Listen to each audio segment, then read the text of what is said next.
Talk to me about that, the not pooping thing. During my Olympia prep, I got super stressed, and in my head, there was 4 days where I wouldn't poop. Yeah, that's wild.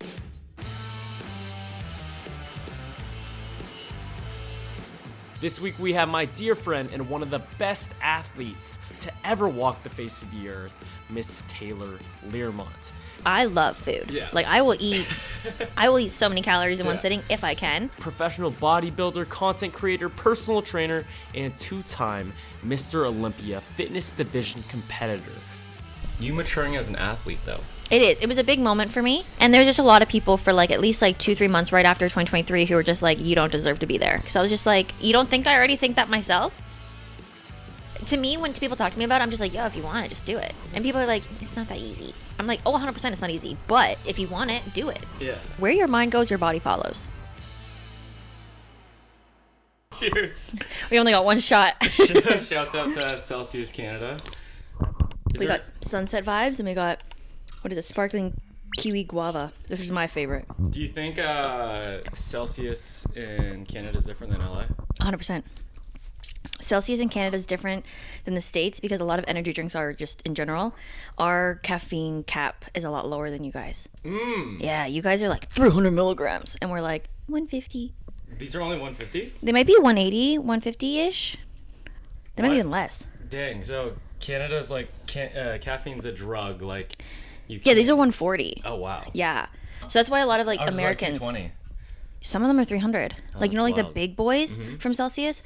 Oh, yeah, for sure. Those ones are massive. Yeah, I don't know why they started making them bigger. I was like, bro, like this... I think to compete with Reign. Because Reign has like their like 300 milligrams and they have like their, what's it called? Storm. Yeah. Because Reign had their 300 milligrams and Celsius only had Celsius. Okay. And then Celsius got their big boys, which are to compete with Reign. And Reign was like, we're going to come out with Storm. And like, those are like, at least that's what I think. Maybe. I mean, I've worked with both brands now. I feel like, Celsius is kind of the more popular one right now. It's kind of cool that you... I love Celsius. Like, it is my... In terms of brands that I really wanted to work with, Celsius was like my dream brand. Because I genuinely like love their drinks. Yeah. And when I go to the States before they were available in Canada, I'd always grab a Celsius. I feel like it's kind of... I don't know. It's not as syrupy. No, it tastes good. Yeah. Like, it tastes clean. Yeah. Yeah. Like, you know how Monsters are like syrupy? Like, Reign isn't crazy. Yeah. But like...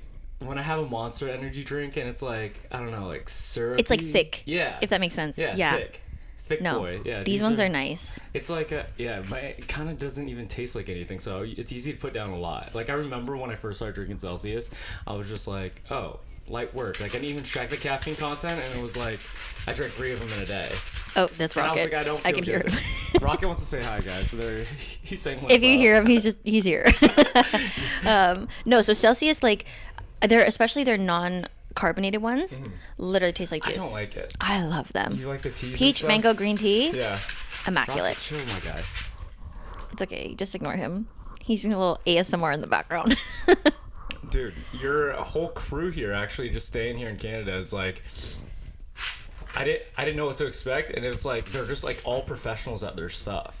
Like, Yeah. including you. Oh, thank you. Yeah, like, that's why I think a lot of people always ask, like, why do I not move to the States or go to LA or wherever I want to go?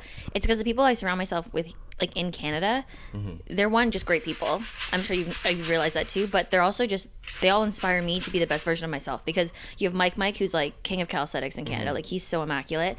And then you have, like, Zandy and all the guys that I trick with who, they're not super big on social media yet, but, like, they are better than most of the big social media people that are posting. Like, I have some friends who have been like tricking for years and they're considered one of the best people, but they just barely post.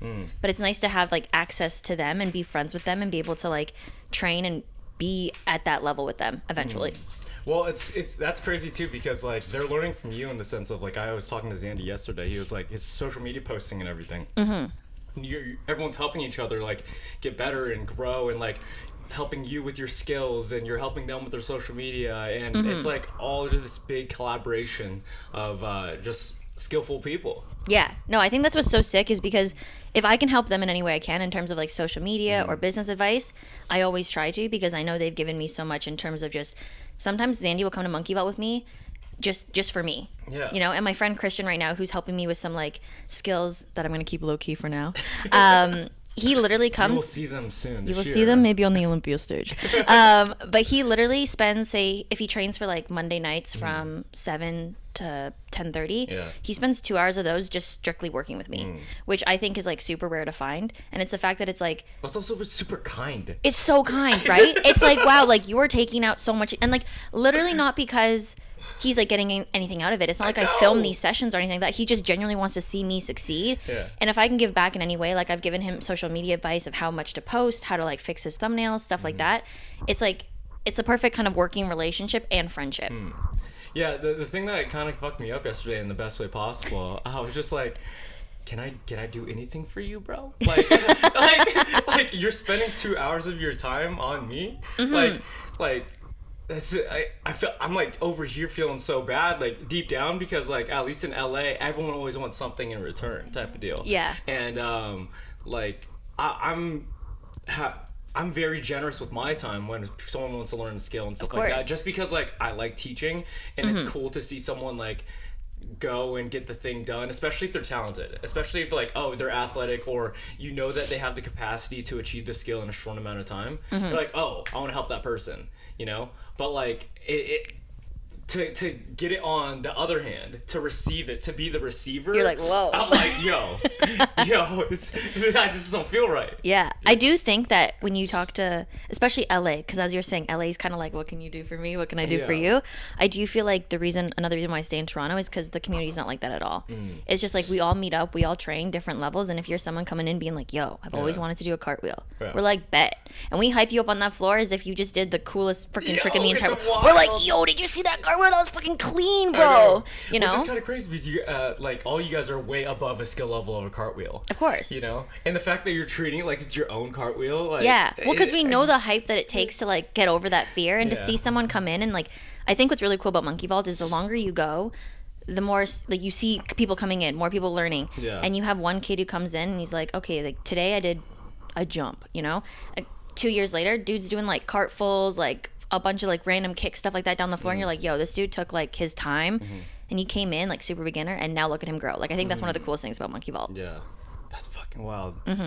Also, like, staying with you too, the thing that made me realize is like, oh, this is what a pro does. Like, you're on it with the meals, the workouts, the timing of everything, and I was just like, I feel like I'm pretty good. Like, I would say I'm pretty good, but like just staying with you for 4 days, I was just like, oh, like, I'm probably 65%, maybe, not even, you know? And I feel like when people not even want to do bodybuilding, just like change their body composition, they don't know like what it actually needs to take to change your body. Oh, absolutely. Like at a decent rate, right? Like, yeah, like if you're wanting good results. In a relatively short amount of time. Yeah, like say like a 3-4 month period. Yes. But like there's so many people that are like, oh, I'm eating good like Monday through Thursday, right? Yeah. But Friday through Sunday, I'm an asshole, right? And like that is 4 versus 3. That's still barely less than 50%. Yeah. Right? That's maybe what, 65, 70%? That's still a C, bro. Yeah. Like you ain't, literally. Your body ain't gonna change with a C grade. Yeah. It'll change a little bit, but it won't change at the speed that you're expecting. Yeah. Like maybe at the end of the year you'll be bigger. Yeah. Yeah. You know, and be stronger and you'll feel good, but you won't be that shredded look or have like big muscle mass like you were hoping. I do think it's kind of like, I've had this lifestyle for a very long time though. Yeah. That's the thing. So I would say if you look back at me in 2019 when I first started bodybuilding as an amateur, I was nowhere close as like scheduled as I am now. And so I think when I turned pro, like that's when I kind of like dialed in more. Like remember last time we were talking about on your podcast, like it's just like a switch. It just switches on. And so I think it could be just like experience with me, but it's also I think an age thing. I think when you're younger and starting out, you think you have all the time in the world and you're like, oh my god, like I'll just stay up till like 2 a.m. But then now that you're older, you're kind of like, okay, if I stay up till 2 a.m. my sleep's like super shitty, and now all my recovery's gonna be shitty, and then my lifts and everything like that are gonna be affected, and then your food's gonna be affected, and it's kind of like a big snowball effect, and you kind of understand that better. Negative snowball effect. Yeah, it's like your snowball's like this big at the end. It works the other way too though. Oh, absolutely. Yeah. you get your green juice every single morning. Oh, that rolled into digestion. Yeah. You're feeling great. You can poop all day. It's amazing. And you're like, I feel light. I feel skinny. Yo, talk to me about that. The not pooping thing. Oh my gosh. Did we? Guys, I haven't been on your podcast since. So yeah, during my Olympia prep, I got super stressed and in my head probably for the last like 8 weeks. There was 4 days where I wouldn't poop. Yeah, that's wild. Like, it was depressing. I would wake up so hopeful that I could poop. Wouldn't poop. I've never had that problem. I have that. I've been constipated in 2nd grade. That's it. Yeah, imagine 28, just like not being able to poop. It's As a grown it's adult. horrible. Yeah. You're just like, cool. I'm just full of shit. Like, literally. It's all up in me. Yeah, like it won't come. I was literally taking so many supplements to try to like get me moving. So we were taking like trace minerals, which is like this thing that goes into your water and essentially just makes your water taste thick, like the consistency of milk. Weird. Took me a while to get used to, but then I loved it. And then I know, weird. And then I was obviously taking my morning greens. We increased my magnesium biglycerate in the morning, so instead of taking like 300 milligrams, it was closer to like 400, 600. And then we also added in Fibrillase, which is by, I forget the guy's name, but he's like OG in the fitness industry. Okay. And I was taking that in the morning, and that was like a thick sludge. It was peach mango flavored, delicious, but Also, it was Taylor's thick. like appetite and like what you could put down, like Weird, I know. I tasted her ground beef when I first arrived, and like I eat ground beef every day for breakfast, guys. Like my shit, it's still 96.4. It's lean as fuck, guys, and it tastes good. Like I heated up Taylor's ground beef, which is around the same, like 96.4. It's extra lean. Yeah. And I ate it. I was like, oh. You're like, this is not going down nicely. I'm like, this is like 99.0, bro. Yeah, like I cook my stuff till like there's like until it's crispy, and then I don't season it. Weird. No, I just like, you are around so many food people. I know. With like all with these good taste, you know. like expert level taste. Yeah. Like the palates of like professional, like literally professional chefs. professional chefs. And I'm just like, how are you eating this? Like, Yeah. like I literally just, I don't eat. It sounds so sad when you say this, but like I don't eat to enjoy. I eat just for function. I feel like eating to enjoy is such a big part of life. I know. I only get to eat for joy like twice a week. No, That's I it. understand that. But then like, everything you else. could make the prep food like relatively enjoyable. I could, but then it takes more time, and I just slightly more. yeah. But still, I just would rather shave off those extra couple minutes. It's like it's like 3-5 minutes. Yeah, but it's 3-5 minutes I could put somewhere else, you know. That's So crazy. but it's also because it's easier for me to just like prep everything like not seasoned, so that way when I do go to eat my meals, I remember always like a 1/4 teaspoon of salt. Okay. Because I don't want to be over salting my stuff either, and so it's an easier just like Measurement. automatic. Yeah. That's another reason. Hello, friends. I hope you are enjoying the show. I just wanted to chime in and talk to you about Bucked Up. If you need more protein in your diet, creatine to aid your muscle growth as well as recovery, or pre-workout for your demanding sets during your workouts, Bucked Up has you covered. I use their Snickerdoodle protein and creatine monohydrate every single day. And on days I don't feel like working out, their BAMF nootropic pre-workout keeps me swinging kettlebells, running mountains, moving weight inside and outside the gym.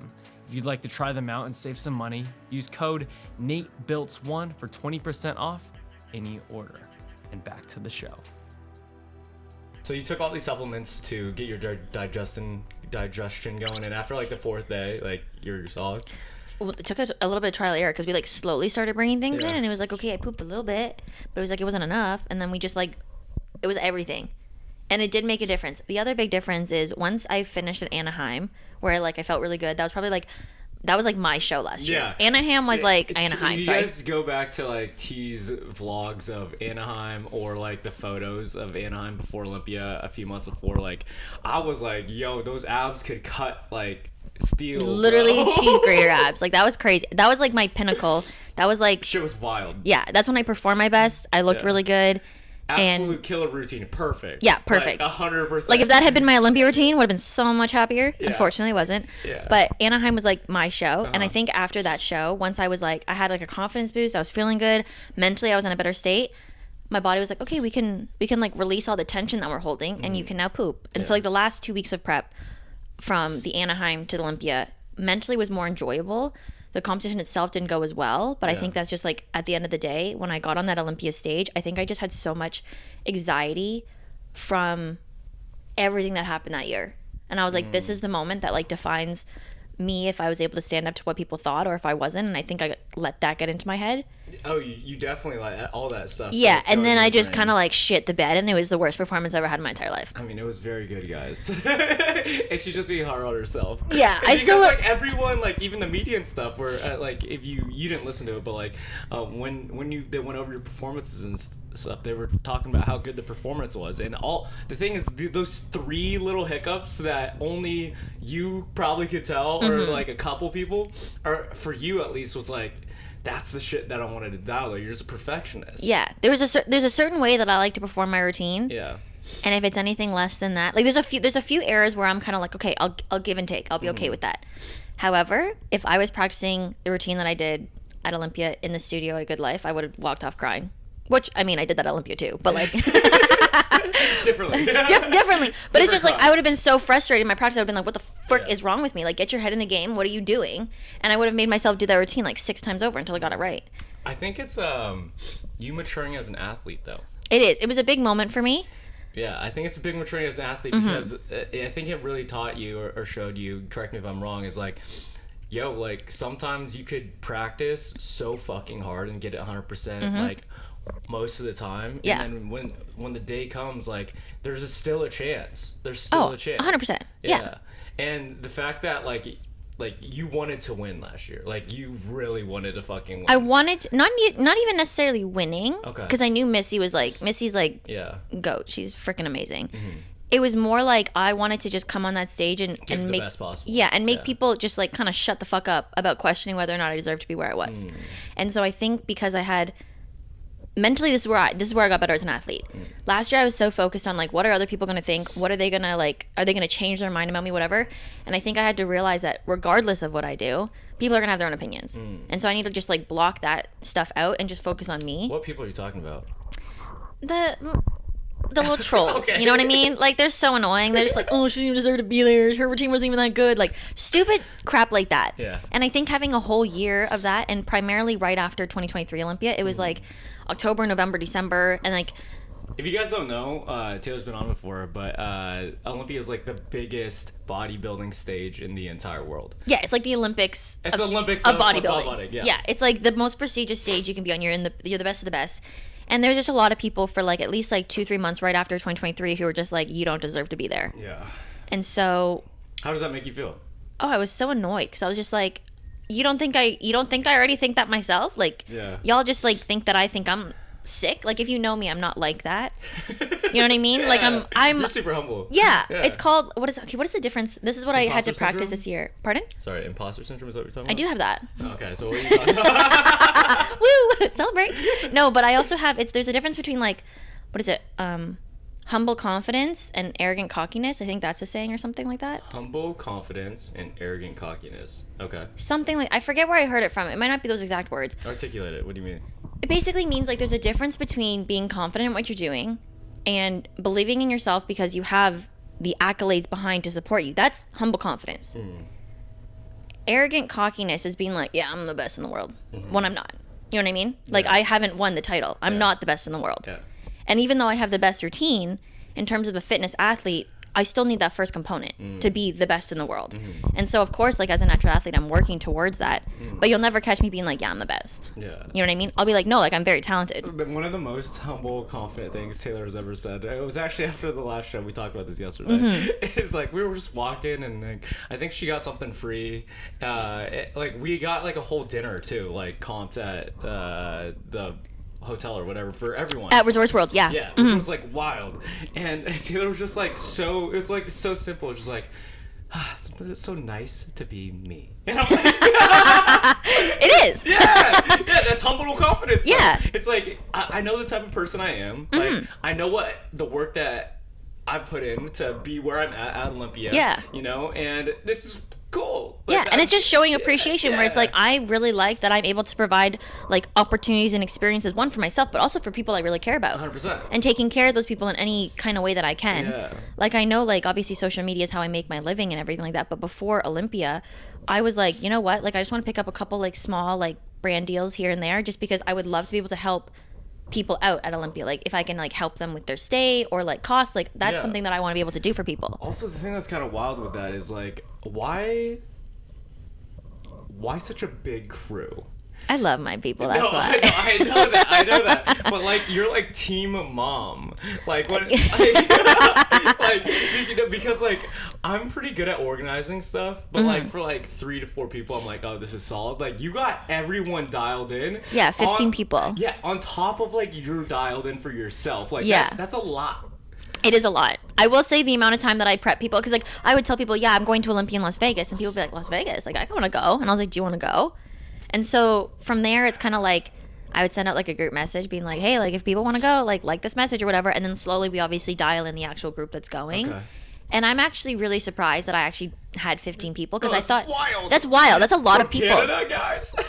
Literally, I was like Las Vegas to Canada is not cheap. Yeah. Like it's expensive, especially during Olympia. It's not cheap. Yeah. So I'm super blessed to have the people. It's not a bus ride over there. It's not a car ride. No, it's not like LA where you can drive 3 hours and you're in Las Vegas. Yeah.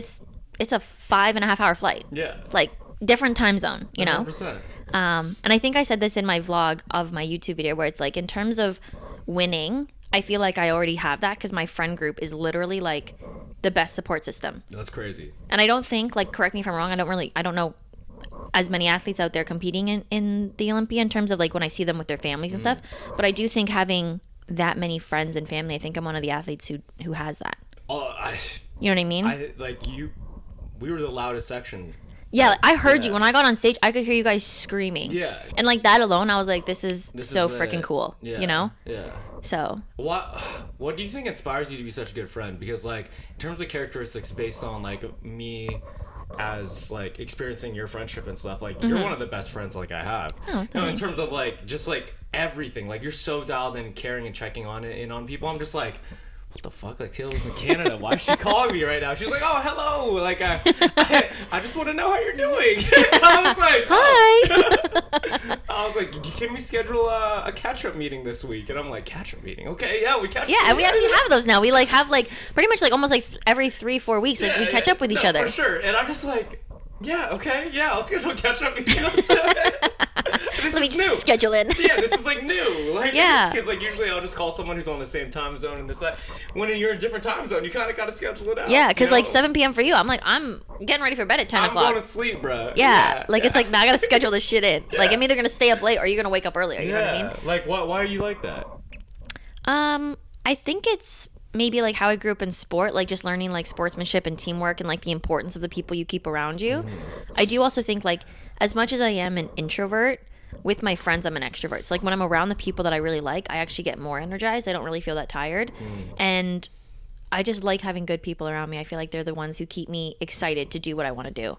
You know? And even if it's like sometimes Felly and I, like one of my best friends, we'll just hang out, but like we'll be just watching a movie and like not talking to each other, but like having each other in each other's space is like, it's nice. So I think I just like having friends like that around me, where it's like you don't necessarily have to be doing like the craziest, wildest things. Like this week we like packed your week full of stuff, right? But there's also times where we've just like chilled and just done like a simple workout, and it's been completely the same like vibage. You know what I mean?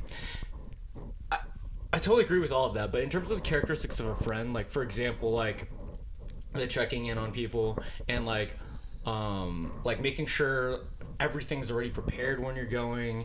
Like for example, like Taylor had all the obviously she's doing bodybuilding, but she had like all the meals ready for me, like the game plan ready. Like every time that I visited someone else, usually it's not that like dialed in and stuff. Like it's very caring. Like like where did that motherly love come from, bro? I don't know.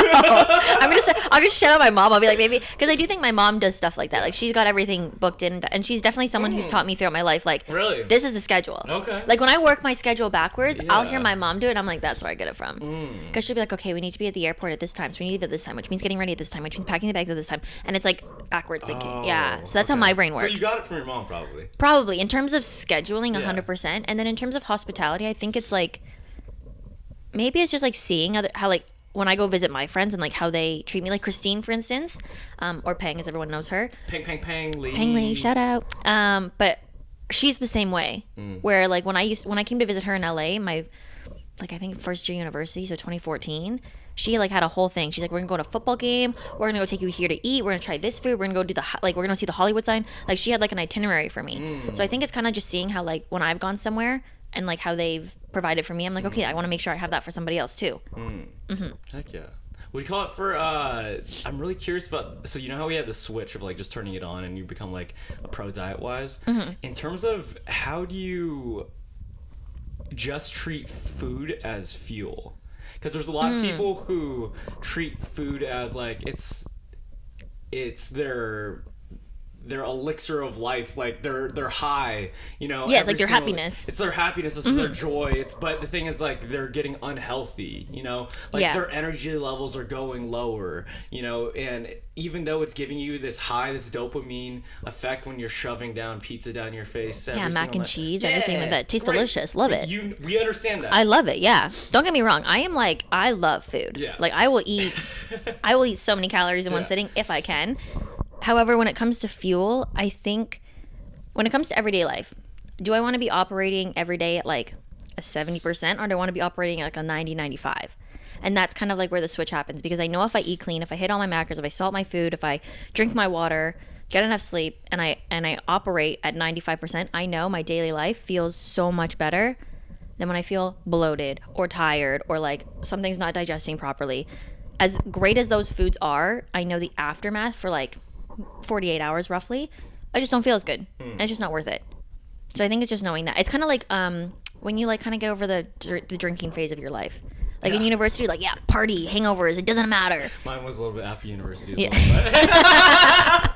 But it's like, but now it's like you realize when you drink, you're kind of like, oh, like I don't feel the best. Like my workout's not the best. Like, oh, sure. You know? And you're like, it's not really worth it. I don't want to do that 3 nights out of the week. I want to do it once a week or once every 2 weeks. Yeah, not you know? even once a week. Exactly. So it's like that, but like eventually gets like that way with food. Okay. You know? Where does someone start to like get that? It's a superpower. It really is a superpower. Like I'm just like, I can't eat non-seasoned food yet. Like you're like, I can't just do salt and pepper. That's freaking weird. I gotta add some chili peppers and shit. Go ahead. I want to say the first place to start is like just as simple as just like taking out all the bad shit. Okay. Like if you notice in my cupboards, like I don't have bad food. Junk food. No junk food. So if it's not in my house, I'm not going to eat it. And I'm not going to go drive and eat it. You know what I mean? It's a lot. Like, yeah. So I would say take off the DoorDashes and Uber Eats off your phone. Yeah. For me, I'm just cheap. I'm like, yo, I'm not going to pay someone $8 to deliver something for me. Which is wild, bro. Because like, you live way below your means. Like, oh, absolutely. That's another thing. I'm a coupon girl. Yeah, I'm like, ooh, coupon. That thing taught me a lot too. I was like, fuck, I'm spending way more than Taylor, and her bag is way bigger than mine. I was like, this is not good, bro. You gotta work on this shit. Yeah, like I just think like I've just adjusted to a lifestyle that I find like more efficient, if that makes sense. Yeah. Both efficient in the way like I operate, but also in the way that my body will operate. Yeah. It's pretty simple.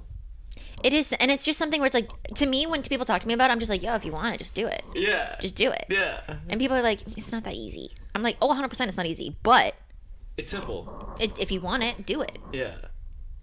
If you want to eat bad food more than you want to be healthy, then you'll eat the bad food. You'll do that. Yeah, for sure. If you don't want to plan your day and not have like, and hit your meal goals, whether it's eating X amount of calories or X amount of meals, you won't plan ahead. You won't do it. You would rather the convenience of not doing it than doing it. But they might say otherwise. I know. Some people are like, oh, I'm busy with work. Oh, I'm busy with this. And it's like 100%. Some people are very busy. Yeah. But they still make time to do other shit. You know what I mean? 100%. You'll make time to...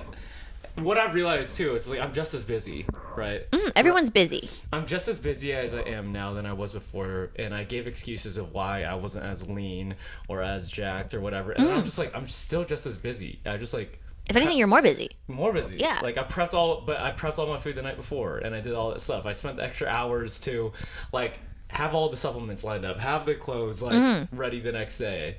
Like all those small micro habits, what I realized like add up over time. 100%. And then it becomes natural, and it's not even, you don't even think about it. Yeah. Like in the morning, I wake up, I know I'm going to that cupboard and I'm getting my greens drink, I'm getting my vitamins. That's done right away in the morning. I think Taylor's a robot sometimes. I'm just like, yo, this is so on habit. Yeah, it's just a habit. I've been doing it now for like 2 years. Yeah. And like at the beginning, hated it. That green drink did not go down easy. I was like, this is gross. But now I'm just like, Still gross. But you would say that my pineapple coconut's better than Transparent Labs. Yeah. Pineapple coconut was way better than the one that I have. Yeah, the pineapple coconut one slaps. It's so good. I'm just like, so good. It's crazy because like, how much do you believe in supplements in terms of, not like protein and creatine and stuff like that, even though like those are great, like the fish oils, the vitamin D's, the magnesium, the zincs, like. There's a ton of people out there still today who are like, oh, like they don't matter. Yeah, they matter. Why magnesium helped me poop, like straight up. Okay. Like magnesium biglycerate, that's my holy grail. Love that. I will preach that every single day. I love that one. In terms of other supplements for Canadians, especially, like you saw this, like So I took one vitamin D pill, and she was like, "What are you doing?" I was like, "That's not enough." She's like, "I take 4," and I was like, "Oh, this makes sense. Like, I get it." There's no sun in Canada. No sun out for here, like bro. 8 months of the year. I was like, if I don't have my vitamin D, I'm sad. Yeah. Like it affects my mood greatly. So, and I also like to give myself a lot of vitamin C and D because I just don't like to get sick either. And so then, When was the last time you got sick? Bali. Okay. I got sick in Bali. Traveling happens a lot. Yeah, I think it's also the time change. Like Yeah. I was just like going. Like I was like sleeping like 2 hours and then I was up for like 12. And I was like, okay, here we go. So I think my body just got tired. Yeah, I feel like most days though, when you're just in your routine and stuff, you don't get sick. I don't get sick. All the prep, I didn't get sick. Wow. I never get, well, knock on wood. I never get sick during prep. And then even before, like Bali, the last time I was sick before Bali was literally like January of the year before when I started prep. Like I usually get sick like in that in between off season from competing to whatever, because that's also when I indulge in the most food. Yeah. You know, that's when my body's a little bit more full of sugar. I'm a little more inflamed. Yeah. I'm like staying out a little bit later, and my body's just like, whoa, this is so different than your normal day. We're sick now. Yeah. And then I don't like being sick. You don't go crazy hard though with food though. Like we were talking about this a few days ago. Like people think you like inhale everything. Yeah. Taylor's like, I'll taste that. I'll taste that. Yeah, like a little nibble. Little nibble. Yeah. Because the worst feeling after a show is when you eat so much, like you hurt. Yeah. Like your stomach hurts. Like your body hurts. If you paid attention to like YouTube fitness at all, guys, like a lot of these people show them devouring like 10,000, 20,000 calories. Yeah, and they feel like awful after. Yeah. Like it's not a vibe. I think I did it in 2023. I ate pretty good in Orlando. Like we had like the all you can eat pizza and pasta, and then the next day I think I got Shake Shack. Fire. That was fire. I forget the place, but shout out that place. But I got Shake Shack after. I threw that shit up. Did you? Yeah. I didn't know that. I don't think you left that day. So I was with Bong, Din, and me and I don't know, Nam, I think. Okay. Maybe. I threw that shit up. Yeah, it was not a vibe. So after that experience, I was like, okay, now I know my limit. When I'm eating after a show, I like to taste everything, so I feel like, content. Yeah. But as soon as I start to feel like an extended feeling or like a full feeling, I stop. Just because I know after that it's downhill from there. So it's just I just know. Sure, if I ate the food it'd be super enjoyable. I would love it. However, I know an hour after I would be absolutely miserable. And you already know that feeling, so you're just like, I'm like, not, pass. I'm not gonna give myself that feeling. Yeah, pass. Don't like that. So I guess to everyone out there, it's just like, oh, what is the consequence of me eating this food, of like not doing these habits, of not doing whatever, and think of that in the forefront before you shove this thing down your face. Yeah. I think I think the biggest secret for me, like you're saying, like what helps me get there is like, I kind of know what keeps me like in a like happy, content state, and I know what doesn't. Yeah. And so I just don't like going to that place. Yeah. It's like, why would you open a door, and if this door was like, hey, you're gonna feel like shit, and then you open a different door, it's like, hey, you're gonna feel like it's gonna be hard, but you won't feel like shit. Which door are you gonna go through? Yeah, obviously the one that doesn't make you feel like shit. Yeah, like I'm not gonna go through a door that says like you will literally want to curl over and die because your stomach feels like it's extended and bloated. Like that's not a vibe. Yeah. The one thing about social media that's kind of crazy, it's like, oh, this person has it great, right? Like a lot of people see their like the highlight reel of this person in a business, or maybe even like you enjoying whatever, or XYZ. And I guess again, being here, I was like, dude, you work hard every day. I try. Like Try my best. Every day is like a little mini mission, a mini goal that you have to like, I have to, like, you push your body every single day to a point of like, fuck, this shit hurts. Like, and you're disciplined enough to like restrict your calories and eat the right amount of protein every single day, take the supplements, and then you still find time to do the videography with working with all these people, planning, training clients. Like, I'm just like, yo, this is extra efficient. I would say my life is pretty efficient. Yeah. Yeah. Like, I pretty much have the same routine every week. Yeah. The only time it ever changes is like obviously like a friend's visiting, or if I have like still dialed though. Guys. Still, yeah, I still do everything, but it's just like it's very rare for me to be like completely out of schedule. And when I am completely out of schedule, it's like Bali, I was completely out of schedule, and it was a great break. I think that 2 weeks really reset me and remotivated me for this year, and I think it was super important to do that. But it's when I got home, I was like, I'm ready to be back in my routine. Yeah. I'm ready for like my regular 7-8 wake up. I'm ready for my supplements, my workouts, my friends, like just have it all the same. Yeah. What's the life hack for the scheduling and everything? Like to get it to that efficient? Because like I would argue that, including myself, like I get a lot of stuff done in one day versus like some other people's like 3-4 days. Same as you. Yeah. Like, what's the life hack for you? Like, how do you get to that efficiency level? I think I just know how long everything takes, and so I plan around that. So, I'm not someone who ever like shortcuts time. Give me an example of how everything like videography. You know, it's gonna take like an hour. Like I know videography, I plan it out. So before I film with Patrick, because I work with Patrick now, who you had on your podcast, as well as Warpath Productions. Warpath Productions, shout out, and Soul Creative, hooroo. So I work with a videographer and editor now. So in order to make this team of 3 versus I had a team of 2 before, just videographer and me, in order for it to work in the most efficient way possible. There we go. Words are hard.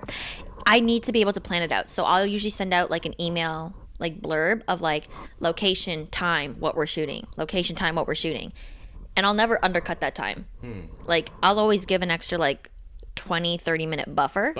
Yeah. So that way when the day comes, everything gets done. And if anything, we end early. Stunning. We love that. Yeah. And same thing with my life. Like I know my workouts, like if it's legs, easily 90 minutes for legs. Well, it doesn't always take 90 minutes, but I always block out that amount of time. For upper body, it's usually like an hour to an hour and 15. And then if I know I'm working handstands, I know that's minimum an hour because I stretch in between and stuff like that. So if I'm ever meeting other people, if I have other things planned, I know exactly how long things take. Same thing with like driving. Like I have where I go from ABCD like locked down to a point. Like I know that to get down to Animal Flow in the morning, it's around 35 minutes. If I know I have to go to see Mike, it's 35 to 45 minutes. And so I block out that time like that. So I try never to be late. Always on. Like I'm trying to keep it up. She's like, oh, we're leaving right now, and she's gone. It's like, yeah, you're zooming out. I'm like, wait, hold up. Like I think the difference, because a lot of people are like, okay, we gotta leave by 11:30. Yeah. And like to me, leaving by 11:30 means like I'm out my door at 11:30. But it's like not even 11:31. Like it's 11:30. Like, yeah, it's like if I'm saying this time, we're out the door at that time. Like I'm 1 minute behind, and I'm just like, oh, 1 minute. Sure, Taylor's already out the door, bro. I know. I was like, I feel like I'm pretty good with time, bro. You are better than most. But it's like literally like even if you're like 2-3 minutes late, I'm like I didn't calculate for that. Yeah. I'm like now we're gonna be 3 minutes late. Yeah, Animal Flow, you're rushing. Yeah, I was like, yo, we got boogie. And you're mad at your maps. Like Taylor was like talking to her maps, and she's like, why did it take me this way? Like we never go this way. And I'm like, I was so mad. I was like, why am I going through a road with so many lights? We never go through this road. This is so stupid. Yeah. Had my maps just mapped me the regular way, we would have been fine. Yo, that was my first actually Animal Flow like structured class. Love it. So like I've taken like workshops that implement Animal Flow in it, and they'll teach us like a little flow, like similar to what happened. Like we did with Jay. And then they add a kettlebell in there or something like that. Okay. But it wasn't like strictly like this is Animal Flow. Yeah. And like it was a super cool experience for me. Like I've done those movements before and like some sorts of yoga and other calisthenic movements, but that was like they were calling it like different names. Yeah, like crab or like loaded beast, scorpion. Yeah. So what do you like about Animal Flow? Because you're super passionate about it. I love Animal Flow. You're really good at it. If you had to describe it to people, like what would it be? I would say like, for me, it's a more fun version of yoga. Okay. Because I find meditation, I find it really hard to meditate in like still positions. Why? My brain's like, maybe it's, my brain's just always like loud. Okay. And I know it's a skill to like quiet your brain down. I know that. Sure. But in terms of like what I'm willing to do, it's kind of like, I don't want to do that. She's like, I like my brain loud. I like it when it moves a lot, okay? I like a lot of thoughts going. But when I'm doing movement, it does slow it down better. Okay. And it's less work to make it slow down. And so when I'm in animal flow class, I like it because I'm working my mobility, I'm working my stability, my coordination, and I'm like just focused on one thing. Like through that class, my brain's not wandering anywhere else. Like I'm not worried about what's outside of that class. I'm just in that moment. We present. Yeah, which I really like. Yeah. And I think a lot of people feel that way with yoga. Like they feel very present. So for people who are like, oh, I want to work my mobility, but like I don't want to do yoga, like I find it too boring. I would definitely recommend Animal Flow because you start the class with a little bit of mobility, and then like by the end of class, you've gone through a bunch of different flows and combinations, and you've like worked your brain, but you don't feel like mentally tired. You feel like peaceful. Like you feel like your hips are open, your shoulders are open, like you feel like you're in a better position to take on your day. And so that's why I like doing it. It's really helpful that it's on a Saturday morning too, because I feel like it's just like a great way to just start your weekend. Kind of sets the tone to make it a productive weekend. It makes you go to bed early on Friday.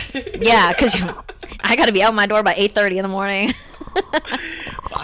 Honestly, I didn't think that you would like seeing all the flows and stuff. Like I thought it was a little too amateur for you to do it.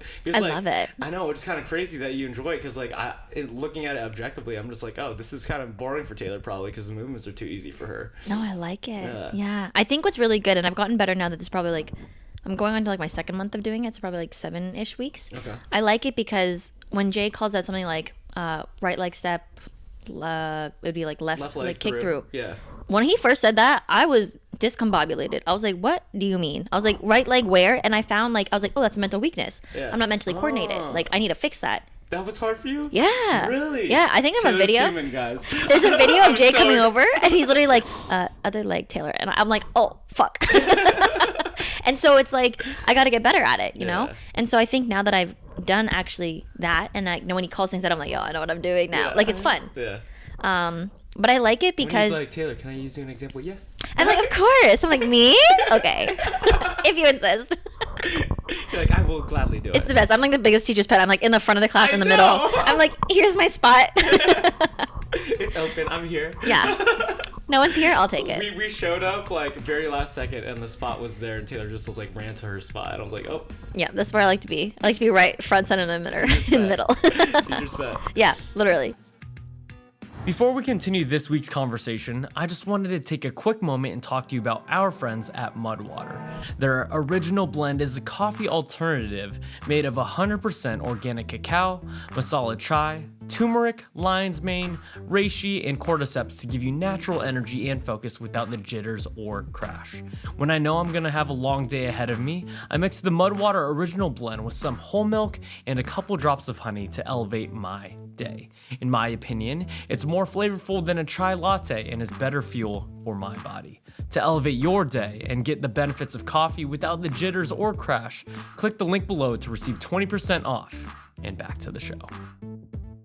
So what's the game plan for Olympia this year? Like, I feel, do you want to talk about all the game plans for the documentary and like all that stuff? Yeah, absolutely. So this is kind of like where my brain's going, because last year was a year that I understood how powerful your brain is. And this is kind of... In what way? In that, like, where your mind goes, your body follows. So I was stressed. I was not confident, and that showed up in my body, like, heavily. And this was kind of like one of the examples of like humble confidence. When people would ask me like, oh my gosh, like, you're gonna do amazing in your routine, I would always be like, oh no, like, you don't know that, like, you know, anything can happen. I did get mad at you. I was frustrated every time you said that. I was like, why is she being so fucking negative? I know, right? And at the time I was like, oh no, this is just me being humble. Yeah. But it wasn't. It was me not believing in myself. You know what I mean? Like, if you look at like literal facts, I've been doing what's composed of the routine for years, and I'm one of the best movers ever, and it's taken me a long time to be able to say that. Even now when I say it, I'm like, ooh, should I say that? But it's like, but I am. You are. Like, even Acro James is like, you're easily one of the best movers I know. Yeah. And I'm like, thank you so much, because I do pick up things movement wise very quickly. Yeah. And so I think this year, if people are gonna be like, yeah, you're gonna kill a routine, I'll be like, yeah, I plan to.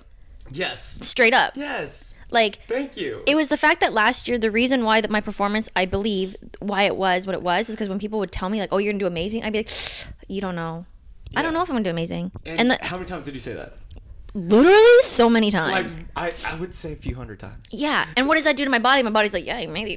What your brain, too, dude. Yeah, right? Like, in terms of, like, that. So this year going in, like, when people ask me about it, I'm like, yeah, my routine's going to be sick. Like, I already know. Yeah. It's not even been choreographed yet. I don't even have the music fully, like, planned out yet, but it's going to be sick. Yeah. When I do my routine on stage this year, it's going to be the best routine you've seen. Like, from me, myself. Yeah. But also just the best routine. Yeah. Like, I plan to make sure that, like, I said this coming off stage last year. I was like, I'm never going to feel the way I did this year. Ever again. Like, my confidence needs to change. My training needs to change. Like, I need to make sure I put myself in the best position possible to basically never feel less than ever again. The thing is with that too, I think you have the proof now that you know objectively that you should not feel those feelings. Like, you're at the biggest stage in the world, like, with all these people. And my second year, and the fact that, like, you're feeling these feelings that people at way lower levels, all the way down to amateur levels, like, feel. Yeah. It shouldn't be the case. Like, yeah. Like, you have the proof that you deserve to be where you currently are. Absolutely. Yeah. And it took me a while to realize that. So in terms of plans this year, is I plan to put on the best routine possible. Actually, it just will be, actually, no, I don't want to say possible. It actually just will be the best routine. Yeah. You know what I mean? Like, I have full confidence in that. I know I'm going to look the best I have because this off season's already way better than last year's off season. Last year I got up to, like, a nice hefty 124. Girly Pop was hefty. Okay, guys. Like, I compete at 102. Yeah. Okay. There's a small gal. Like, yeah, like 124 on a frame like this. People out here be like, yo, 124 ain't heavy, bro. No, but I'm like just 5 feet, okay? Like, put it in perspective. Putting on 20 pounds on 5 feet? Yeah. That's a lot of weight. It's a lot of weight. You know what I mean? It's kind of impressive that you got that up there. Yeah. Yeah. Yeah. I mean, I was not as dialed in during my off season last year. Like, I considered last year. What was different? I just gave more lax on stuff last year. Okay. You know? Also, I've been following a regimen for longer. So my body's more conditioned. So it's not holding on to, like, that baby fat as much. Last year when I came off competition, my body was like, we just want to get normal again. And it just brought me right up. This year it was a much slower climb to where I'm at right now. So I'm about 115 right now. And I think last year I was at, like, 115 by, like, December. And, like, this year Olympia was in October. I went on a 2-week vacation. And then in January now, like mid-January, I'm 115. Whereas last year it was November. I didn't go on any vacation. And by, like, December, like, 2nd, I was, like, 120, like 118. Like, it was a faster climb. So. Can you explain reverse dieting real quick? It's just basically when you've been on such a strict diet for such a long time, you have to just slowly, incrementally bring up your calories. So is this what you're talking about? Like, you had a slower reverse diet to get to where you are right now? Not necessarily slower, because I think it's just more like my body was prepared for it. Last year, like, as soon as I got fed food, it was almost as if, like, my body was like, oh my God, like, we've been starving. Like, we need to grab onto it, because it was very new to my body. It was like a shock. Right? So as much as my body, like, fought to take off weight, as soon as it had the opportunity to put on weight, it was like, let's put on weight, you know? Also a combination of that, but I think last year too, I just allowed myself a little more lax. Like, I just, instead of, if Jody was like, oh, you only get one cheat meal, I was like, okay, what if I get one cheat meal? I'm like, a cookie. What if I get one cheat meal? I'm like, another cheat meal. So you're fighting for it. Yeah. Okay.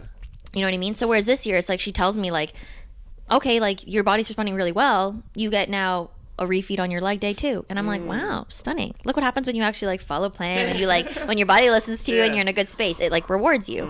So this year's off season's way better. So I know my physique's going to come in better. I'm training with Sylv again. And so I think now this is going to be my second year of having, like, an actual training coach as well. In terms of posing. In terms of posing, in terms of actual, like, physical workouts. We talked about this yesterday. Like, Jody is my coach. She's the one who programs for me and, like, sees the vision of how everything's going to come together. And she sees the parts of, like, you need to do this much cardio and this much routine work and this much workout to look a certain way and not to burn out. Like, she understands it. She's one of the best coaches at fitness. Fitness division of Olympia. Yeah, of bodybuilding. Which is what Taylor competes in. And then Sylv, she's really good at taking what Jody's programmed for me and getting the most out of it. So when I'm breaking down my workout, she's there with me being like, okay, I need you to, like, retract here, squeeze here, pause here. And she's very attentive to it. Like, you guys can see it all over my YouTube channel. Like, she's always looking at me. She's always correcting. And so those little things go a long way, especially as a natural athlete. There's very little wiggle room for me to like not be the most like efficient person ever, you know? So the details really matter for me. And same thing with posing. What's the importance of having a coach? Because objectively, like, you train clients, you help people get fit. Yeah, right? absolutely. You know how to lose weight and gain muscle. Yeah, I know how to do tricks. I know all this stuff. The reason why I have a coach is because I need to be able to turn my brain off. Coaches, like, plural. Like, I have so many. Yeah. Like, I have, like, Jay's my coach. Like, he's Animal Flow. Yeah. I have Mike. I have Sylv. I have Jody. And the reason why I have all these coaches is because I truly just think that in terms of all the things that I carry on my plate, when I'm there focused on one thing, I just want someone to do it for me. Like, I want someone to just take over that. Like, so when I walk into the gym, I know what I'm doing because Jody's programmed it. I don't have to think about it. And I think also, especially when it comes to bodybuilding, you get the blinders on as an athlete. Like, if I look at myself now, when I was like, say 3 weeks out from Olympia, I'd be like, wow, I look great. Whereas 3 weeks out from Olympia, I was like, oh, I think I don't look that good. Like, I think this is happening. Like, I think I've lost this. And like, you just lose all sight of like reality. So having a coach, especially in bodybuilding, is so important because they're able to tell you like, no, like, you're in a good place. We need to do X, Y, Z. I think you hit it on the spot of like it just takes out like headspace too. Yeah. In the sense of like, because I'm working with Sean now, and you don't have to worry about it. You go to the gym, you know what you have to do, you know your mission, right? And then on top of that too, like, I know what I'm eating every single day. Like, it's so much easier. Like, the amount of energy that I spent, I'm like, oh, like, where should I mean, even though it was kind of healthy, so am I going to Sweet Greens or Chipotle, or am I gonna figure out how to cook a steak at home, or this and that? Like, all those small micro decisions every single day, they're gone. Stunning. I love it. You know? And I'm just like, oh, like, I'm not that takes out some stress too. Yeah, and it also keeps you accountable. Yeah. That's the other thing too, is like, if I know I'm checking in with Jody every single week, I'm like, okay, Jody, one, she believes in me like crazy. Yeah. And so wild. Yeah. Which is dope. To have coaches and friends and whatever to believe in you more than you believe in yourself. I think that's one of the biggest like superpowers too, because like when someone else thinks you can do it, like, you kind of believe in yourself a little bit more. Yeah. You're like, this person, and especially if it's someone who doesn't really even like know you that well too, it carries the same value as someone who does know you well. Yeah. You know? And so maybe more. Yeah. You're like, wow, this person like barely knows me, and they're like, you can do anything, and you're like, ooh, maybe I can. You know? Ooh. I kind of like that. Yeah, that's kind of nice. But knowing that I have to check in with Jody every single week, it keeps me accountable to do what I need to do, you know? Because I don't want to let her down. I want to make sure that I'm the athlete that she thinks I am, you know? And so I think in terms of like why I have a coach, it's for the accountability factor, it's for the mental game, and it's also just because I think it'd be very arrogant for someone to be like, I don't ever need a coach. Sure. It doesn't matter where you are in your fitness life, there's always something you can learn. I don't even think it's just fitness life, I think it's just life in general. Life, yeah. Like, even like just having like a life coach. Yeah. You know? Like, in some aspect, if you're trying to get better at anything, like videography, photography, like podcasting, like the amount of people who I've asked for advice, like, those are your coaches as well. Yeah. And I think we talked about this the other day too, is like the amount of money that you put into helping yourself, like getting a coach, directly reflects how much effort you put in. You know what I mean? Yeah. The whole psychology of sales too, like we were talking about, like, do you mind if I use your app as an example? Yeah, absolutely. So Taylor has an app that does very well, but it's on the minimal side of price, right? So like the investment, say like I'm a client of Taylor's, yes Rocket, we're here, and I want to pay $15 USD for her programming, for her handstand classes, that it's like a recurring membership, I look at it. And that investment in Taylor's app is not high, like, for me. Like, $15, like, if it goes out of my bank account tomorrow, I probably won't notice it. Yeah. Right? And I might check out the app, like, here and there once in a while. But, like, if it was for the same course, same handstand course, let's use handstands, for example, and I invested $15,000, $15,000 a month. And even though that's a fuck ton of money, guys, like, I'm trying to make the point out there, I will probably get that handstand by the end of the month, because the amount of the amount of money I invested of like my net worth, like say that's like 50% of my like savings. And I was like, oh, like handstands, like it's gonna be my thing. Like, I want it to be, and I'm gonna put all my attention on this thing. Like, I'm gonna learn it. Yeah. You're gonna do the thing. Yeah, if you put that much money in, like, yeah, 100%. Yeah. So coaching is not cheap. You know what I mean? So that's another thing, is like it keeps you accountable in that regard. And I think like the courses that are out there where you pay a lot of money for, or like even like the mind groups, you know, like those mastermind groups and stuff like that. I've heard of people who do that kind of stuff and they've been like, yeah, it was like $50K, but now I'm making way more than $50K. Yeah. So it's like, I think a lot of people put a value of what they're willing to spend, but they don't really think of like the big picture. Not even that. I think they think of it in terms of spending, not an investment in themselves. Yeah. Yeah, That part. Oh, that's so expensive. I was like, oh, are you not willing to invest that much in yourself? Yeah. Like, at the end of the day, you're your biggest asset. Mm-hmm. You know, like... You're the best product you're ever gonna, like, put out there. If everything got lost, if, like, you lost your house and, like, you had nothing, like, you have you and your skill set. Yeah. And if you could have... Like, if you have sales skill set, if you have fitness skill set, what can you do? You could automatically make money. You can do a lot, yeah. You can do a lot, right? And compared to someone else who was given a few $1 million, like, through a trust fund and stuff, but they have zero skills. Say that was all taken away. Yeah, they have no, like, actual life skills. They can't. build it They're up. lazy. Yeah. Yeah. No, it's true. No. Yeah. So what else is the game plan for Olympia? So it's like obviously bring the best routine. Like I want to hear about the documentary. Like obviously you have a new team of like videography, photography. Like you're growing your YouTube. Like you just started doing YouTube like heavily last year. Yeah, heavily last year is when I kind of got serious about it, and which it shows in the numbers. I started the year last year at like 36K, and now I'm at like almost 400K. Yeah. So Which is wild. we're trying to grow my YouTube. Let's So go if you growth. subscribe to my YouTube channel, please. At LittleTFitness. LittleTFitness. The game plan for Olympia in terms of prep, I don't think we're gonna jump into prep until end of May, because I don't think I'm gonna do a show before the Olympia. Okay. There's a chance that I might compete in Toronto. Oh, you're not. You don't think you're gonna do one? Any show? It's very, like, for me, it's 50-50 right now. The only reason why I want to compete in August is because it's in Toronto and it's a natural show. One, I want to support like competitions in Toronto, like IFBB Pro shows in Toronto, and two, I want to support the natural stream. So those are the two reasons why I want to do it. In terms of like, why do you compete natural, by the way? Because I just never jump on steroids. I just won't do it. Okay. It's just like, I've always said this: steroids does not mean you're automatically better than someone else. Like they still put in a hell of a ton of work. 100%. A hell of a ton of work. They work hard. Yeah. Yeah. You know? It's just for me personally, there's other avenues of fitness that I want to pursue after bodybuilding that if I were to take steroids, I wouldn't be able to pursue. And also it's just like my personality. I don't want to do enhancements. I want to see as far as I can go naturally. Yeah. And then as soon as I have to take enhancements, I'm just like, okay, this is a good point for me to stop. Because I just want to be a natural athlete for my entire life. I think it's just, there's just certain downfalls of taking steroids, and I don't really think it fully encompasses like my definition of health and fitness. Because there's obviously a lot of like risks with steroids that you take. And so I always want to be like in the best possible health for me. And if I always have to be checking myself in terms of like, what am I putting in my body? Like what could potentially happen? Then I don't really consider that health and fitness for me. So August, potentially the natural pro show, which I think is like August 4th, which would put me at an early prep date. I'd have to start prep in the next like 7-8 weeks. Okay.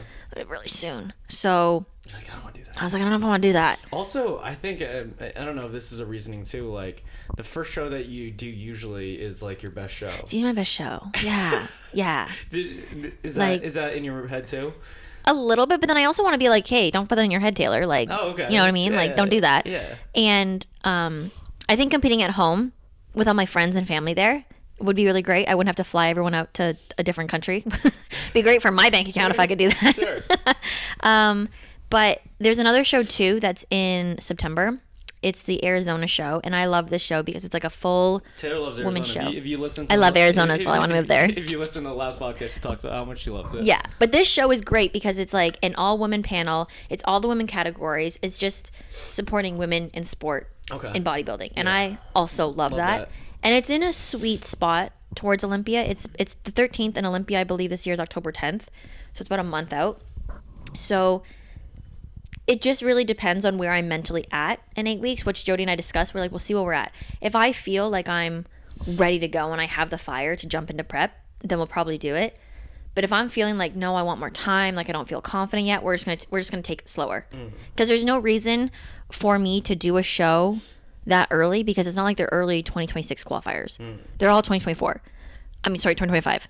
So there's no reason for me to do it. It's not like I need pressure. It's really just we don't want to risk burnout and we don't want to risk peaking too early. Mentally last year was a struggle. Explain peaking for people who don't understand. Peaking is like the best possible shape that you're going to bring to that stage is peaking. And it's like not only like for me, what I realized peaking doesn't necessarily mean my body, but it also means my mind.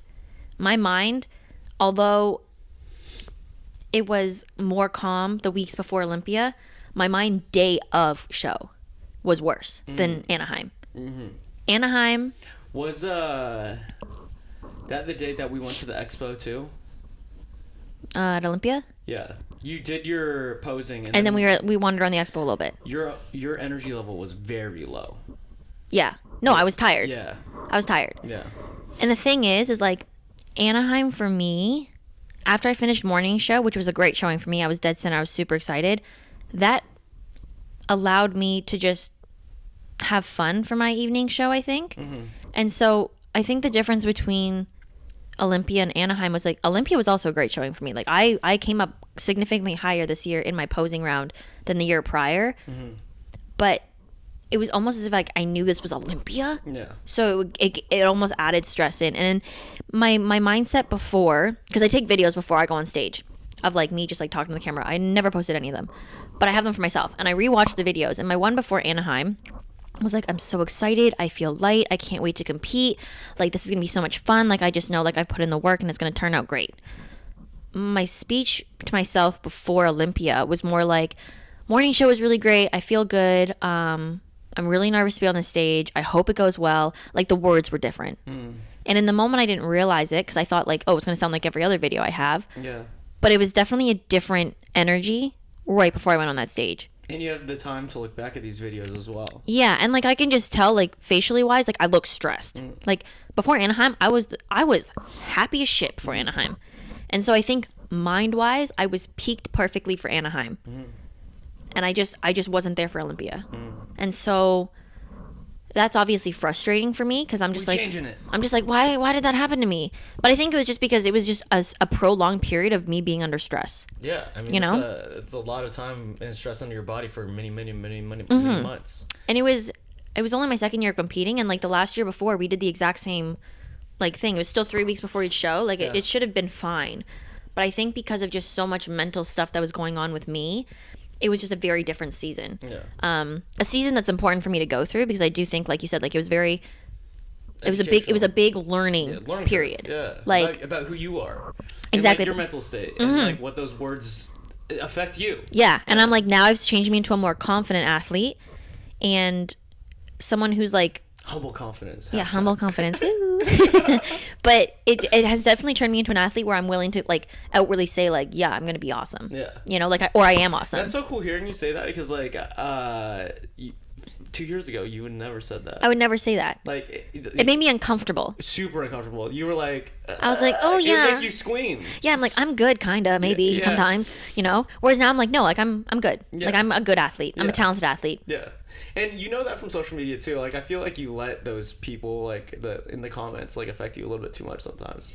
Sometimes. Because like there'll be one mean one and then you'll be like, oh. No, it's true. It's true. Fuck that guy. Yeah, literally. I'm like, who the fuck is Steve from fucking where the fuck are you from? Yeah. Why is he saying that about me? Why don't you have a profile photo and why do you got 13,000 numbers behind your Instagram? Yeah, I'm just kind of like, you're kind of sketchy, Steve. But yeah, I would say my confidence level has changed this year. In like a good way, not in a bad way. I love that. So we're excited for that. In terms of YouTube, I've been a big like YouTube fitness guy, like kind of a fan with some people in seasons of my life, especially in like a little bit of high school. Like I was a big fan. Like you know Steve and Morgan pretty well, but like I was a big Steve Cook guy, Christian Guzman, like a lot of those like OGs. And I always found it cool, like documenting your life, filming your workouts, all that jazz. And I never really been a part of that like scene or like witnessed it. And like especially you like documenting and having a videographer at your your shows or even your lifts and stuff, I was like, oh shit, like, oh, I'm in this video too. This is kind of crazy. You know, like, you're like, I see me. And I'm just like, I don't know what the thing is, like videotaping or talking to a camera. Like, I always found it weird. Like, obviously we're doing it with the podcast, but like I'm talking to you right now. Yeah. Right? Like, I'm not talking to this camera. Like, if it was just me and this camera, it's like I feel icky. Weird. No. You're like, eek. Yeah, it's kind of weird. And I'm trying to get over that, but I guess like for you, like you've done it for a good amount now. What's your advice on like how to like you do it very comfortably, like even when we're out and you're filming in public spaces, you're very like, I don't give a fuck. Yeah, it's taken me a while to get there. When I first learned it, I would always mess up my words. No, not just that too. Like in the space, like filming yourself. It's not even the words itself. Oh yeah, I know what you mean. Like I'm not fazed by people around me. Yeah, at all. True. Because like when I walk into a public gym and I even film out like a workout stuff, like you feel a little timid, a little shy. It's like I feel dirty. You're like, ee. Yeah. I do get that feel. So I understand, because I can relate to that, because it definitely was me at one point. I think what has helped with that is that when you reflect on like when you're in the gym and you see someone take out a tripod or a camera or whatever, like, are you ever like, ew, that's weird, or like, no. you don't even take it in half the time. You know what I mean? No. Yeah. Right. So like, yeah. It's a little different, obviously, when you have someone following you around with a camera. You're like, okay, people are obviously going to notice, but at the same time, like, people aren't like, for the most part, I would say, especially in Canada, I would say 80% of the time, people are really friendly. People are like, oh, what are you filming? Like, what are you doing? Like, I'm so excited. Yeah, like, they're excited to see what you're about to do, or they're curious about what you're doing. They're never like, am I going to be in frame? Can you get that out of my way? Like, they're never mean. Okay. I haven't really come across that. I think maybe in my, like, what is it now, like, 5th year into content, because I've been filming since 2017, I've had one person be like, hey, like, I don't want to be in this. And I'm like, no problem. Like, I will make sure you're not in it. I will make sure that I'll either move, or I'll like make it very clear to my videographer, like, we need to angle this way. Okay. You know? Yeah. And I think with that, because I've had such positive experience, I think that's a big reason why I don't really like worry about it or feel icky. Because I'm just like, most of the people who see me filming are like just happy for whatever I'm doing. Or like not even happy, but they're mood neutral. Like they're not angry at me for being in that space, or they're not judging me for being in that space. You know? That's interesting. I think you made a good point there. So like I think I bought a vlogging camera when I was 19, when I was watching like Christian Guzman's and the Steve Cooks of the world, and like I wasn't as athletic as I am now. I wasn't as like jacked as I am now, or like whatever, or strong, whatever you want to call it. And I brought this camera into this gym. And there's this one like bodybuilder dude. He's like, "What the fuck do you think you're doing, bro?" And I was like, "Fuck, that hurt. That hurt." You're like, yeah, like 18-year-old Nate was like, "Fuck, I guess I shouldn't do this," you know, type of deal. Yeah. Which really like fucked with my brain a little bit. Yeah, because it was a bad experience. Bad experience. Yeah. That makes sense. Like, you never really had any of those. I never really had any of those. Okay. Yeah. Just gotta snap out of it. Just gotta snap out of it. Yeah. And I feel like, in all honesty, like, people who are like mean in those instances, I just don't really think they're like knowledgeable of what's happening in the world, in terms of most people make their money through creation. Like, a lot of people make money through creation. So if they're sitting there being like, why are you filming yourself? Like, you're stupid. And not just young people. Like, a lot of older people make money. Tons of yeah. Yeah. And it's in my head, if someone's gonna say that, I'm like, well, you're kind of stupid, because you don't know the potential that you have. Because I fully believe that no matter who you are and what you do, there is an audience for you. You know what I mean? Like, of course, everything's saturated. Like, fitness is saturated as shit. Yeah. But your personality is going to stand out. What you bring to the table, your knowledge, your outlook, and how you want to edit and create and show is going to be different than the other 5 million creators that are out there, you know? And so I think for someone to be like, well, why are you going to do that? I also feel like the world's so big now, too. Like, social media has allowed you to be able to find those audiences, those people who are looking for you. Well, that was great about TikTok, and like, we're filming this literally the day after. R.I.P. TikTok in USA. That's literally, kind of crazy, right? Crazy. But TikTok. Taylor's like, thank God. all these United States people can look at me. I know. The world can now look at Canadian creators. No, but like, the reason why everyone loved TikTok is because it truly was an app that allowed anyone to get famous. Yeah. Like, it was an app that, like, relatability was major. Like, like, get seen and have a lot of views. Like, and have a community. And have a community, yeah. You know? And it was people who would come on, and it wasn't even necessarily that they were sharing a specific talent, but they were just relatable. They were like your bestie, you know? They would come on and be like, get ready with me and let me talk you through my day, or like what's going on, boy problems, whatever. Like they'd be like, hey bestie, you look great today, don't forget that. And yeah, it's just a social media screen, but at the same time, if you're someone who needs to hear that day, you now instantly feel connected to that person. It's funny hearing you talk about TikTok in this light, because like I've only really heard you talk about it in a negative light. It's true. Yeah. Like for me, I personally, that you say that. I know, right? Yeah. But it's because as a creator, I don't like creating on TikTok. Okay. I find different audiences. It's a different audience. Okay. And I think in terms of like, as a creator, like me, myself posting on TikTok, I'm just like, I consider it my junk drawer. I've said that so many times. I'm like, I just post whatever on there. And what I do think is great about it though is like, even though it didn't work for me that well, I mean, I have a lot of followers on that app, don't get me wrong. I almost have 1 million. But for me, I liked seeing like just like regular people like find their spotlight and find their time. I think that was cool about the app. And I will support it always for that reason. Do I like posting on it myself? Don't love it, but I will do it. Yeah. You hit some pretty big milestones for Instagram this year. Did I? Didn't you hit 2? Yeah, 2024. Oh yeah, I did. 2024 I did. I don't know why I feel so long ago, but I did. I did. I was like, I think I did that. I think that's You're like, I think that was the research. I did hit 2 million. I hit it in February 2024. Yeah. Yeah. I mean, it was almost a year ago, but like it was last year. Yeah. And like it was a pretty big. Like it was pretty big. You were pretty excited for it. Yeah, I was really excited. And it's funny because this is where I catch myself, because sometimes I'm like, oh man, like social media's not doing that well. And then people are like, shut the fuck up, Taylor. Like, you're doing fine. Instagram kind of had a hack a couple days ago, because like that had me rattled. Like Taylor was like, oh, my stuff's not doing that well, and I was like, because I said congrats on that video, like it's doing so good. She was like, what do you mean? I was like, does she not think 3.3 million views is good? I guess not. Whatever. Like, my bad, Taylor, my bad. Yeah. And it ended up being like a really good video, and she's like, oh, okay. Yeah, because on my end, I don't know what's wrong, because it's still like that. My Instagram shows us at 220K. Yeah. And so like everywhere else is 3.3 million. which is crazy, because like 220 is still good. Don't get me wrong. It's still a good number. Yeah.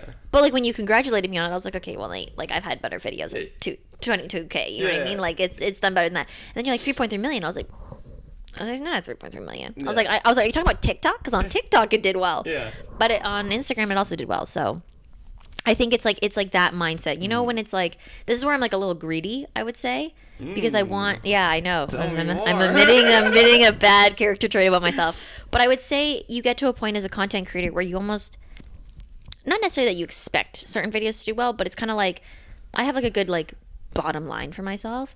At one point I was like, yo, like, if a video gets over 100K, like, that's amazing.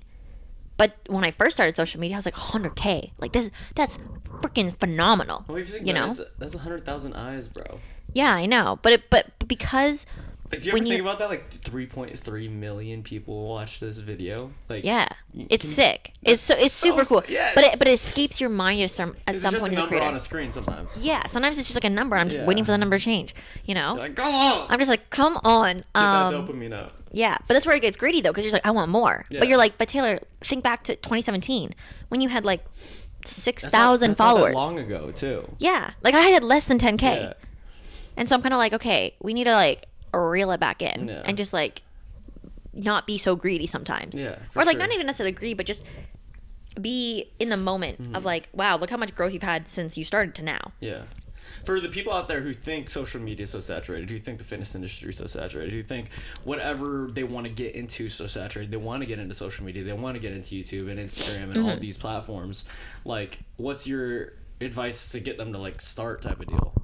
Literally just find the content that you like to create, you know, and it doesn't have to be the same content that you consume, because I consume ASMR kitchen organization content. I love that stuff. That makes sense. I get it. But I'm not posting that stuff. Yeah. You know what I mean? Find something that you enjoy creating, which is different than what you enjoy watching sometimes, and then your audience will come to you when you start posting. And it's about consistency. So like we talked about this with Zandy yesterday. He was saying how he's like, oh, like I have 3 weeks. 3 weeks of content if I post five days a times week. Yeah. And I was like, dude, why don't you have 5 weeks of content and just post 3 days a week? Like, it's less about volume in a short period of time, but it's about consistency over a long period of time. So I would rather see someone post twice a week, but do that consistently for an entire year, than someone go balls to walls and do 5 times a week for a month. You know what I mean?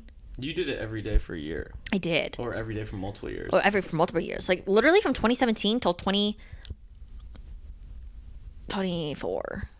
This past year in 2024, but I still kind of post every single day still, because I got rid of Sundays. Yeah. But then I was like, I'm gonna post my YouTube teaser on Sundays instead. So I'm still posting. Still posting. Yeah, but you don't need to do that. Yeah. That was a lot of stress on me. I don't know why I did that. You know. I mean, it got to where you are. It is, but I also know creators who post twice a week and are also at like 1.7 million. You know what I mean? Yeah, who get like, there as well. Yeah, there's no set formula that says if you post every single day, you will be successful, you will be viral. The algorithm doesn't work like that. You know, it's all about making sure that what you create, one, you're passionate about, you know, and that comes across on camera. I know people don't think it does, but if I started hating handstands, guaranteed you would see it in my videos, you know, and then no one likes to see or watch content where the person looks miserable or unhappy with what they're doing. Yeah. Like you want to look like you're enjoying your life. That's why people watch social media. It's like an escape from like their reality. They want to see happiness. They want to see something. You can also take the version of being relatable. So relating, like posting those little meme content where it's like POV, you see your gym crush. Like that kind of content always goes wild. People are like, oh my God, relatable, send my gym crush. You know what I mean? That's another way you can do content. And then lastly, it's like educational. You want to send something to someone or post something where someone can take away an emotion or learn something from it. You know? So those are the three ways that I kind of like instruct people to make content. It has to be something you enjoy. It has to be something that's relatable. It has to be something where someone takes something away from.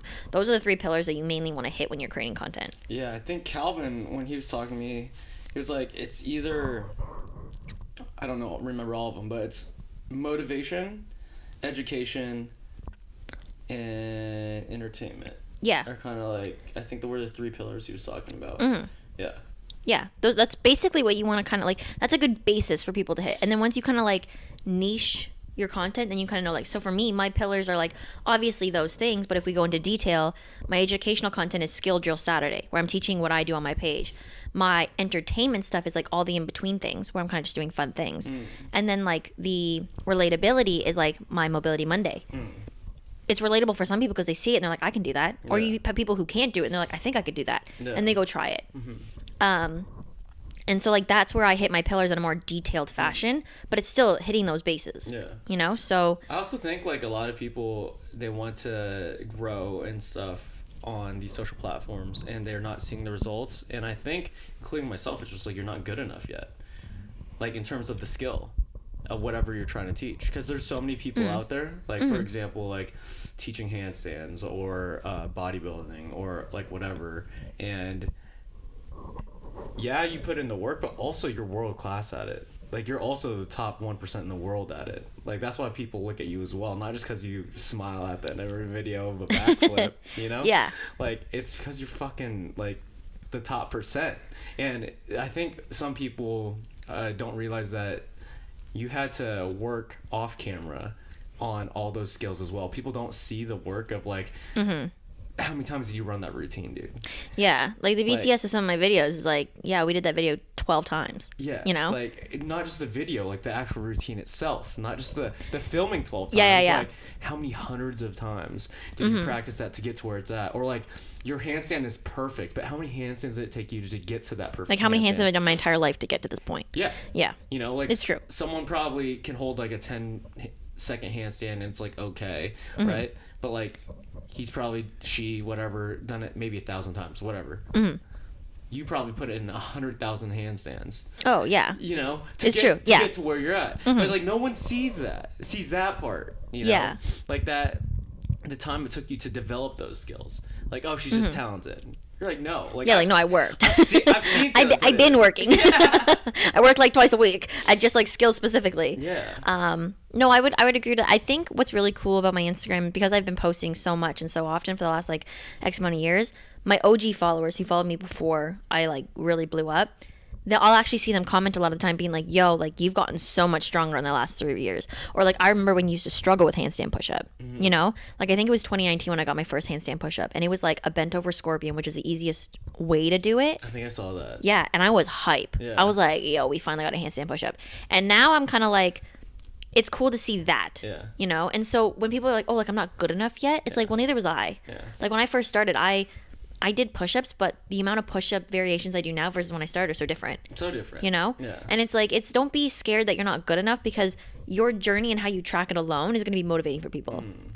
And so to be like, oh, like I'm not like the best bodybuilder in the world, or I'm not the best handstander in the world, like I shouldn't post that content. It's like, no, you should, because people are going to see what you do and how you learn and how you fix it, and be motivated. Everyone's at a different level. You know how many people who can't do those things? Yeah, some people haven't even started their workout journey, but they want to see you. You know? Yeah. What do you call it? It's so funny because I knew Taylor. I followed Taylor before I actually knew you. Like, I followed you 2018, 19. Yeah, so like one of my early followers. Yeah. Because like I was in the calisthenics area at that time. Like I was learning like my muscle up for the first time and stuff at the time. And I think it was like, oh yeah, like Ping's inviting both our ex-roommate, shout out Kev. Was like, oh yeah, Ping's like bringing her friend over to LA. She's gonna stay here. Like she does flips and tricks and stuff like that. Have you heard of her? Her handle's like LittleTFitness. I was like, no way. Like, yeah. You're like, yeah, I know her. I was like, yeah. She just like, hey, she did a handstand push-up recently. That was really cool. Oh yeah. So like literally around that time. No, crazy. Yeah. I was like, small world. That is a small world. No, it's crazy the growth that's happened in the last couple of years. Have you heard of like 5 degrees of separation? No. No. What's that? Okay. Really? I've never heard of it. Okay, so Nate knows a lot of things that I don't know. Nate does this a lot. He's like, have you heard of this? Have you heard of this? And I'm just like, no, I haven't. So 5 degrees of separation is like the science behind from any person in the world, you are five people 5 degrees from. I'll give you an example. Okay. So I'll just I like to use President Trump or Donald Trump for an example. Okay. So like I grew up with this guy, Bryson DeChambeau. He won the US Open, right? And we played golf together, or like had the same golf coach. And he like golfed with Trump, right? His golf coach. Or your friend? My friend. Okay. And like he did a YouTube video with him and all these With things. Trump? Yeah. That's crazy. So okay. I'm 2 degrees separated from Trump, right? Yeah. And so therefore you know me though. And I'm 3 degrees. You're 3 degrees from Trump. So you're not that far from Trump. It's kind of crazy, right? So interesting. I'll tell him to bring back TikTok. So if you even use that example, say like Trump knows a lot of people, right? So like he sat next to Obama at the last President Futural. Okay. So you're 4 degrees away from Obama. That's crazy. You know. And okay. So everyone is only 5 degrees separated from each other. What about Oprah Winfrey? Oprah Winfrey. There's probably someone who knows Oprah Winfrey that I know. Or that you know. Or I don't think anyone I know knows Oprah. Okay. Unless Oprah wants to know me. Shout out Oprah. Let me think. Okay, so you are 5 degrees from Oprah because Oprah has done stuff with like Ellen, who knows Twitch, who I've worked with the dancer who's danced with Twitch, and you're the 5th degree of separation. Interesting. Really? Yeah. You think so? Yeah, no, 100%. It's a super cool study. It's called the 5 degrees separate. It's like the Kevin Bacon, the actor. Yeah. Yeah, they use him as it. Everyone's 5 degrees away from Kevin Bacon. Really? And so I did this in college. This study. I'm like so skeptical. You're gonna watch his YouTube back and be like, Taylor doesn't believe me at all. I'm like, no way. So for example, Chris Williamson's one of my favorite podcasts. Okay. Right? So he's Modern Wisdom, right? Modern Wisdom. Yes, okay. Right. So Will Tenney was on it. Yes. And Patrick's his videographer. Yes. I just did a podcast with Patrick yesterday who met Chris Williamson. Yes. So I'm 2 degrees separated from Chris Williamson. Shout out Chris. Right? Yeah. And we could say that about like the Liver King. You and me are 2 degrees away from Liver King because Patrick met the Liver King. That's true. Okay. And that's only 2. I know. You know what I'm saying? True. Okay. Like all I get it. It makes sense. I just trying to think of someone where it doesn't work. I'm like, who? I know. Like I've thought about it multiple times, and like the theory like stands. I'm gonna work my hardest to be like I'm 6 degrees from someone else. No, yeah, I mean maybe. No, but that's actually really cool. I think that's. And so it makes you put in interesting. perspective that the world we're way. We're small world. Not necessarily small, but it's way more connected than you think. So this conversation that we're having right now between you and me. Yeah. Like you're gonna know 100 people in your lifetime at least. Oh yeah. Right. Easily. By name. Uh-huh. I'm gonna know 100. So with our network, 1,000 times 1,000. I'm sorry. 100 times 100. Times 100. Let's just say 1,000. 1,000 people in your lifetime. Okay. 1,000. So it's gonna be our network's gonna be 100,000 people. Yeah. Right. So just a lot of people. Just this conversation with our 1 degree of 1 degree, and now you go afar 1,000 times 1,000 times 1,000. You're looking at 1 billion. Right, so True. that's two degrees each way. Right, Yeah. and so whatever I'm saying to you and what you're saying to me is way more important than you think. No, it's true. Yeah. That's just a good general rule to And have. this doesn't even have to do with the podcast. Like, take the podcast out, take the mics out, everything. Yeah. It's just our conversation, how we affect our friends and the friends after that. You know. It's true. And so, that like, is true. the words that you say, just circling it back to like every time that you told those people, like, oh, it's gonna be okay. Like, Yeah. Like, it's way more important than you think. Yeah. So everyone start saying that you're awesome right now. Right now. That's my one piece of advice. Just start believing in yourself because it really makes a difference. It took Taylor a long time. It took me 29 years to believe in myself. I always think we're like learning a lot as well. Like, I feel like I'm still a kid. You Oh, know? absolutely. I And- forget that I'm as old as I am. Yeah. You know what I mean? Like, I mean, I don't think we look. no, this I old. think I look like I'm 23 still. You know what I mean? I could even get away with like 19 if I wanted to. Yeah, put some pigtails on. You'll be Yeah, or like just look innocent. But I do think like with our age, I almost feel like in the last say 5 years, from 25 to we'll round it to 30. Yeah. I feel like I've learned and taken in more important information than I ever did in my 5 years of like end of high school to university. Why do you think that is? I think the quality of people I surround myself with. I think the quality of people I surround myself now with as an adult. She's learning 5 degrees of separation. Pardon? So she's learning 5 degrees of Yeah, I'm separation. learning so much. But it truly is like I feel like I've had a better group of people around me than when I did in university to teach me more things. Like, of course, university you're learning like educational things, but in terms of life skills that will carry me further as a person and make me a better person, I feel like in my later years I've learned more. I think that's why you're so protective of your people too. I am. Like, yeah. You defend the fuck out of your people. Yeah. dude. Like my people are my people. You know what I Yeah. mean? So Like, that's the biggest thing that I was taking when I was talking to Zandy about it too. The community out here, or the people, like it's a lot. They show up. They Yeah. show up. That's the biggest thing. They're there. If they say they're gonna be there, they're there. yeah, there is no like I'm gonna bail on you, you know? Yeah. It's like you can count on everyone who's around you. And I Yeah. think that's also like that's not every friend group in Toronto though. It's like our specific friend group and I'm sure many others, but you have to surround yourself with people who are like they do what they're gonna say. That's like one of my most important They keep their promises. things. Yeah. Yeah, honestly, the main reason why I'm here too is like, fuck, I said I was gonna visit. Fuck, I said I was gonna visit. Fuck, I said I was gonna visit. I Yeah. need to fucking visit, dude. Yeah. It's like do what you're gonna say or don't do it at all. Like it's a very Yeah. easy thing for me to do. So you'll catch me a lot of times like if I say I'm gonna do something, like I'm gonna do it. And if I say like I'm gonna think about it or like give me a couple days, that's usually when I give myself leave room to like not commit to something. Like, But make the decision right away. yeah. Yeah. But if I tell you, like, if you're like, hey, like, want to go do this? I'm like, yeah, absolutely. It's in my calendar. It's in my brain. I'm doing it. There's no question asked. And I think that's a lot of my other friends too. It's just how we operate. What, in terms of the operation of like making the decision right away and like committing to the thing, like what does that do for you? Like versus give yourself the leeway, because there is a lot of people, including myself, sometimes that like are like, oh, give me until like Friday, and then I forget about it too.